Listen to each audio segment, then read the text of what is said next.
Sahabat inspirasi dimanapun Anda berada, tema pagi ini adalah memiliki pikiran Kristus.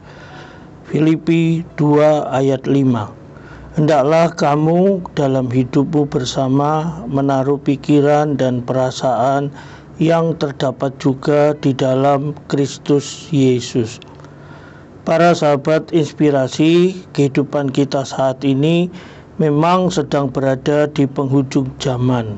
Sebagai murid-murid Tuhan Yesus, kita memiliki musuh, yaitu iblis, di mana dalam berbagai macam cara dan berbagai macam kesempatan, dia selalu menyerang kehidupan kita melalui 3 hal, yaitu keinginan hawa nafsu daging, keinginan mata, dan kesombongan diri. Seperti tertulis dalam 1 Yohanes 2 ayat 15 sampai 17. Para sahabat inspirasi, yang perlu kita waspadai adalah cara-cara iblis yang mencoba mempengaruhi dan mengendalikan kembali kehidupan kita melalui hal-hal yang terjadi dalam kehidupan kita sehari-hari. Yang pertama, biasanya iblis melakukan tipuan dengan mengadakan tuduhan-tuduhan terhadap masa lalu hidup kita. Sehingga dalam kehidupan kita seringkali kita merasa tidak kudus, tidak suci sebagai orang yang berdosa.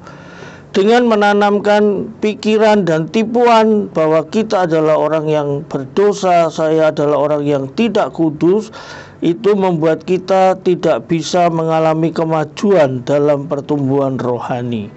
Yang kedua, iblis menempatkan pikirannya ke dalam pikiran kita.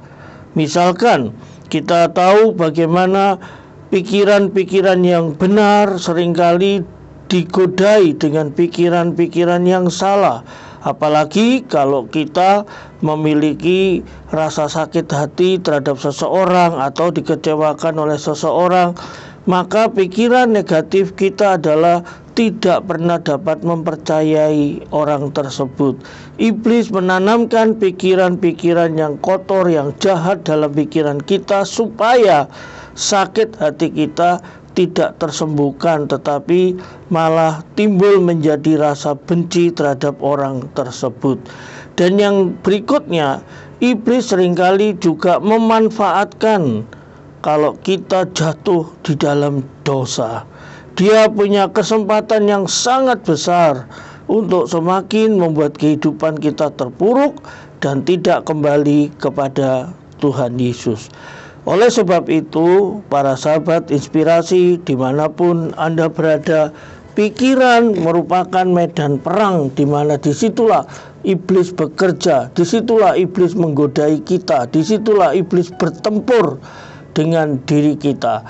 Dan ketika pikiran kita digodai, hati kita pun akan terpengaruh dan akhirnya dapat kita lakukan dalam tindakan. Bagaimana kita sebagai orang yang percaya kepada Kristus bisa menang terhadap godaan ini? Pertama adalah milikilah pikiran Kristus. Sebagaimana dalam Filipi 2 ayat 5. Ketika kita memiliki pikiran Kristus, kita bisa menang terhadap godaan iblis. Yang kedua, mentaklukkanlah pikiranmu kepada Kristus sehingga kita tidak tunduk di bawah kekuatan kita, tetapi di bawah kuasa Yesus. Dan yang ketiga adalah lengkapi diri kita dengan senjata Allah supaya kita menang. Keputusan kita hari ini adalah, sudahkah kita menang dalam peperangan di pikiran kita? Atau kita seringkali masih kalah dengan pikiran-pikiran yang jahat? Oleh sebab itu, pakailah pikiran Kristus dan taklukkan pikiran kita kepada Kristus, niscaya kita akan jadi seorang pemenang. Selamat pagi, Tuhan Yesus memberkati. Amin.